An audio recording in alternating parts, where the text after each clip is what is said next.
राम राम, जय श्री कृष्ण, राधे राधे, जय जगन्नाथ। मैं हूं आरती और स्वागत है आपका आपके ही channel catch all colours with Aarti पर। हिंदू धर्म बहुत सारी विभिन्नताओं के साथ बना हुआ धर्म है, जिसमें हर किसी को अपना एक स्थान दिया गया है। यहाँ पर जल की भी पूजा होती है और अग्नि की भी पूजा होती है। सूर्य की पूजा करते हैं, साथ में चंद्र की भी पूजा करते हैं, दोनों को अर्घ देते हैं। जीवन से पहले भी कर्म होते हैं और पूजा पाठ होता है, और वहीं जीवन समाप्त होने के बाद भी पूजा पाठ रीति रिवाज होते हैं। हर किसी के लिए एक अपना अलग समय बनाया गया है। मृत्यु के बाद के लिए समय बनाया गया है पितृपक्ष का। पितृपक्ष के इस समय में हम अपने पितरों को श्राद्ध, पिंडदान आदि कर कर मृत्यु के बाद होने वाली उनकी यात्रा को सरल बनाते हैं, और वो जरूरी होता है घर के बाकी परिजनों के लिए भी, ऐसा मान्यता है। पहली बार पिंडदान किसके द्वारा किया गया, इसके कोई तथ्य नहीं मिलते, पर ऐसा कहा जाता है कि पहली बार पिंडदान ब्रह्मा जी द्वारा किया गया था। और ऐसी मान्यता है कि पिंडदान या श्राद्ध क्रिया करने का अधिकार जो है वो पुत्रों का है। पर ऐसे बहुत सारे उल्लेख इतिहास में आपको मिलेंगे जहां पर स्त्रियों द्वारा भी पिंडदान किया गया है।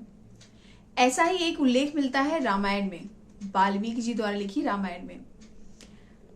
जी हाँ, आपको यह जान के हैरानी होगी कि महाराजा दशरथ जी का पिंडदान उनके पुत्र श्री राम जी ने नहीं किया था, बल्कि माता सीता जी द्वारा किया गया था, और उसे स्वीकार भी किया गया था दशरथ जी की आत्मा के द्वारा।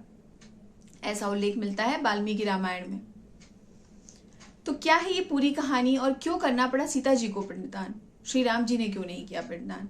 चलिए जानते हैं पूरी कहानी क्या है इसके पीछे की। ये बात उस समय की है जब भगवान श्री राम अपने भाई और पत्नी सहित वनवास काल में थे, और उस समय पितृपक्ष के दौरान वो गया जी पहुंचे। गया जी पहुंचने पर उन्हें पिंडदान करने की इच्छा हुई। उन्होंने पूजा पाठ करने की तैयारी की और ब्राह्मण देवता यानी पंडित जी को बुलवा लिया। ब्राह्मण देवता ने उचित सामग्री लाने के लिए श्री राम जी को नगर जाने के लिए बोला। नगर वहां से काफी दूर था, तो जाके और सामान लाने में उन्हें थोड़ा समय लग गया। देर होती चली जा रही थी, और पिंडदान के लिए भी एक उचित समय या मुहूर्त होता है जो कि बीता जा रहा था। तो पंडित जी ने माता सीता जी से कहा कि उचित समय बीत जाने पर किए गए पिंडदान का महत्व नहीं होता है। पिंडदान एक उचित समय पर ही किया जाता है, और वो समय बीत रहा है, प्रभु को देरी हो रही है। तभी दशरथ जी की आत्मा वहां आई और सीता जी से पिंडदान की मांग करने लगी। सीता जी को थोड़ी देर कुछ समझ नहीं आया कि क्या करें, पर उचित समय बीत जाने के डर से सीता जी ने वहां मौजूद पंडित जी यानी ब्राह्मण देवता को, फाल्गु नदी को, वट वृक्ष को, कौवे को और गाय और तुलसी माता को साक्षी मान के कि आप लोग गवाह हैं कि मैं पिंडदान कर, बालू के पिंड बनाए और दशरथ जी को अर्पण कर दी।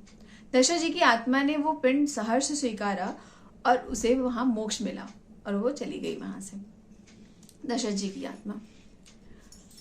थोड़ी ही देर बाद श्री राम जी वहां पर आए। सीता जी ने सारी बात श्री राम जी को बताई कि कैसे कैसे पिंडदान उन्होंने कर दिया।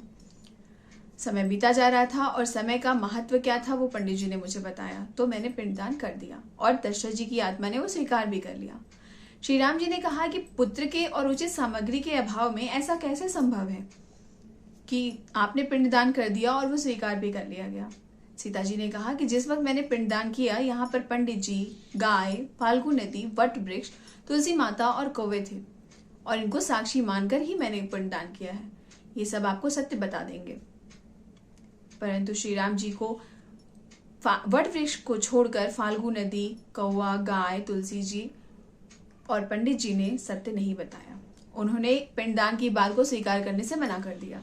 केवल वट वृक्ष ने ही कहा कि पिंडदान हुआ था और वो उसका साक्षी है। फिर सीता जी ने हाथ जोड़ के दशरथ जी की आत्मा से पुनः प्रार्थना किया कि आप स्वयं आकर बताइए कि पिंडदान स्वीकार हुआ है या नहीं।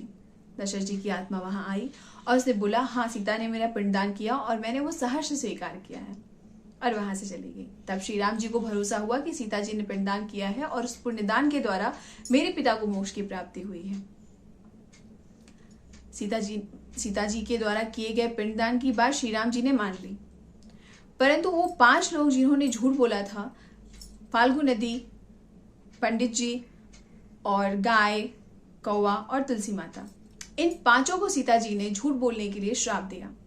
फाल्गु नदी को श्राप मिला कि आप नाम की ही नदी रह जाओगी। आप में पानी नहीं रहेगा, जल नहीं रहेगा। तो आज भी कलयुग में ऐसा देखने को मिलता है, फाल्गु नदी में आप जल नहीं देखेंगे। तुलसी जी को श्राप मिला कि आप पूजनीय हो, पर गया की मिट्टी में आप नहीं पनपोगी। तुलसी जी आज भी गया जी में नहीं होती। कौवे को श्राप मिला कि तुम्हें हमेशा लड़ झगड़ कर ही अपना भोजन ग्रहण करना होगा। कौवा आज भी अपने भोजन के लिए लड़ता झगड़ता है। गाय को श्राप मिला कि आप पूजनीय होकर भी जूठन खाओगी और आपके अग्रभाग की नहीं, आपके पिछले भाग की पूजा होगी। और ब्राह्मण देवता को भी श्राप मिला। तो इन पांचों को सीता जी ने श्राप दिया झूठ बोलने के लिए, सत्य को ना स्वीकार करने के लिए। वहीं वट वृक्ष को माता सीता ने सत्य बोलने के लिए आशीर्वाद दिया और कहा कि आपकी छाया हमेशा हरी भरी रहेगी, हमेशा आप छायादार रहोगे, पतझड़ नहीं एक साथ आएगा। तो आज भी आप वट वृक्ष को अगर देखेंगे तो वट वृक्ष में नई कोपलें आपको निकलती दिखेंगी और वो पूरे 12 महीने दिखेगी। अगर एक शाखा में पतझड़ होगा, दूसरी शाखा में नई कोपल निकल रही होगी। एक साथ पूरे वट वृक्ष में कभी पतझड़ नहीं आता। साथ के साथ ये भी आशीर्वाद दिया कि जो भी सुहागिन औरत मेरा ध्यान कर कर आपकी पूजा करेगी, उसके पति की आयु बहुत लंबी होगी। माता सीता जी के इन श्रापों का असर आज भी देखने को मिलता है। और वहीं माता सीता जी द्वारा दिए गए पिंडदान को दशरथ जी की आत्मा ने स्वीकार किया था, ये भी तथ्य मिले थे। तो इस प्रकार माता सीता जी ने दशरथ जी का पिंडदान किया और वो पिंडदान स्वीकार किया गया और उन 5 लोगों को सीता जी ने श्राप दिया। ये कहानी थी कि कैसे सीता जी ने पितृपक्ष में अपने ससुर राजा दशरथ जी को पिंडदान किया और वो पिंडदान सहर्ष स्वीकार किया गया। आपको कहानी कैसी लगी जरूर बताइएगा। फिर मिलेंगे ऐसी एक कहानी के साथ, तब तक के लिए जय श्री कृष्णा, राधे राधे, जय जगन्नाथ, राम राम।